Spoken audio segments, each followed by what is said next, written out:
One day, this strict teacher stepped into the classroom supply closet. "Class, be quiet. I need to step into the closet really fast." And this closet was pretty tight, really small. So she steps in, and this one kid sneaks up to the closet, slams the door, and locks her in it. "Help me. Somebody help me." At first, everybody was silent, and then they just started laughing, and each student in that classroom left, leaving her locked in the supply closet. Now, I get that she's strict, but this is not something to do to your teacher. An hour later, another teacher heard the screams coming from this empty classroom. She goes in there. "Oh my God, Mrs. Donahue, I'm dying." She let her out, and the teacher that was locked in there just collapsed, shaking, crying on the floor. After that day, she took 2 weeks off, and every single student in that classroom got into huge trouble. Good. They plotted this for weeks. For about 2 weeks, this small group of students would take the lunchroom food and shove it in their backpacks to save for later. You know, mashed potatoes, hot dogs, milk cartons, pizza, chicken tenders, you know. They would bring it home and put it in the fridge. They're stockpiling cafeteria food. Then, one night, they broke into the school. They snuck into the principal's office, and one by one, they swapped everything out on her desk. But they were swapping her stuff out with the cafeteria food that they had been saving. They took her stapler and replaced it with a scoop of mashed potatoes. Her landline phone they replaced with 5 hot dogs. They filled her coffee mug with shredded chicken, and they replaced all of her pens with straws. All the leftover food they put on her desk chair. The next morning, the principal stared at this all in disbelief. "What in God's name happened in here?"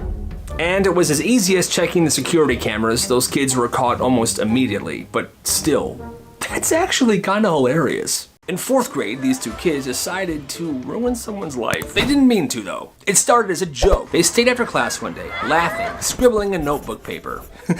"JT, I've been in love with you forever." That's good, that's good. But they didn't sign their names on it. They signed this one girl's. She was a quiet girl, and JT was the class clown. They finished writing the note, and they folded it up. They then put it in JT's desk, and they left. Forgot about it. Until the next morning, they walk into class, and JT is standing up, reading this note. "JT, I've been in love with you forever. You make my heart go boom, boom, boom." What? He reads every word, and when he's done, everyone turns to this girl. "I didn't write that, I swear. I didn't write that." Nobody believes her. Everyone thinks it's real. She has a full-blown meltdown, and she leaves the classroom. And the 2 kids stare at their desks. The next few days, she is bullied relentlessly. And one of the boys that wrote the note couldn't take it. "Hey, it was me that wrote the note. Me and Kyle. We are so sorry. Why would you do that to me? My life has been horrible this week. I'm so sorry. I'll try to make it right." Those 2 then announced in front of that entire class that it was actually them, and that people should please be nice to this girl. But it wasn't as easy as that. People still made fun of her, and they realized that even a simple joke could follow somebody around for years. So be careful what you do, and be careful who you do it to. Be nice, everybody. The Fall Festival Scam. Every October, this middle school held a fall festival. There was something called a pumpkin toss, there was hay rides. Well, this year, a group of 8th graders wanted to scam a bunch of people. So they brought a table from home, and they set up their own booth, right in the corner of the school gym. And on their booth, they had a handwritten sign. "School fundraiser, raffle tickets, $5. Except it wasn't a fundraiser. It was just for them. We'll say it's for new band uniforms. That's perfect. And what's the prize? I don't know. So throughout the day, people would come up and they would purchase these raffle tickets. Oh, a raffle. Yep, it's to raise money for new band uniforms. Amazing. And what are you raffling off? A new car? All right, I'll take 10 tickets. By the end of the night, they had a shoebox full of cash, nearly $300. But throughout the night, this was the issue. People kept coming over there asking, "When's the drawing?"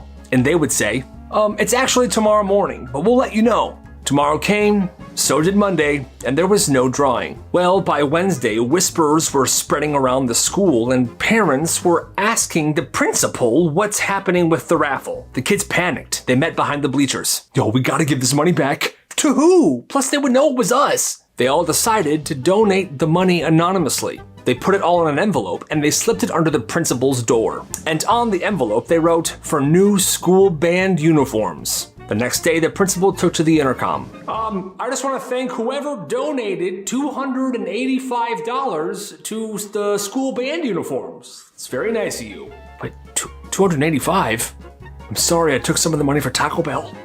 That's kind of hilarious. After winter break, this new girl transferred to this school. Her name was Nicole. Nicole was kind of shy. She wore the same fleece jacket every single day. And at first, during lunch every single day, she would eat in her car by herself. But after a week, one of the girls from this lunch table decided to invite her to sit with them.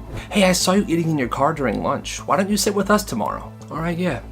Thanks. So the next day comes around and she's sitting at this table. She's not talking much at all. She's just smiling politely and eating her lunch. And she sat at this table for the next few days. And every day during lunch, she would pull out this tiny folded note and she would read it to herself. Then she would smile and put it back in her lunchbox. Well, one of the girls at the table asks this. Hey, so what's with the note thing? You do it every day. And Nicole says this. Oh, well, my nanny writes me a note with my lunch and she's done that every day since I was little. Then another girl goes, isn't that like kind of embarrassing though? Like, that's super babyish.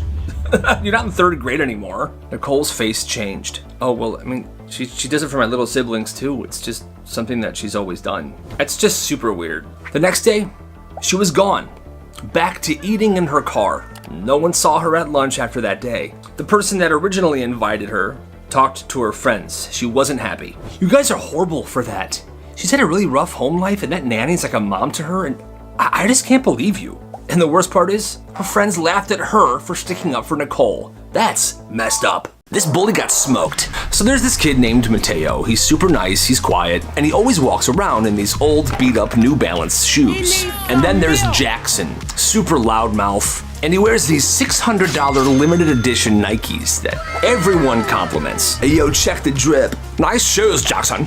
Thanks. Now normally Mateo ignores Jackson because Jackson's constantly making fun of Mateo's shoes. But one day in gym, Mateo had enough. Jackson was like, bro, you're still wearing those nasty ass crusty shoes?